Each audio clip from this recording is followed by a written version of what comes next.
When you watch the reed dance, it can feel like you're seeing the same tradition in two different places, and in many ways, you are.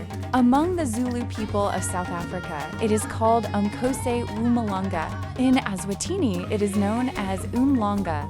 Both ceremonies bring together thousands of young women in a powerful display of culture, music, and movement. The participants carry long reeds, walking in groups, singing songs that have been passed down through generations. The scene is vibrant, structured, and deeply symbolic.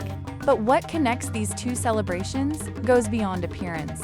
The Zulu people and the Emazwati share ancient Nguni roots.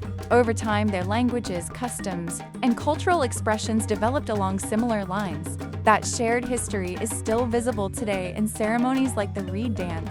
In both traditions, the reed is not just a plant. It represents respect, dignity, and the responsibility of young people within the community. The gathering itself is also a celebration of identity, discipline, and cultural continuity. While the Zulu and Swazi ceremonies each have their own royal settings, songs, and details, the heart of the tradition feels familiar on both sides. What you're really seeing is not imitation, but a shared heritage expressed in two distinct ways.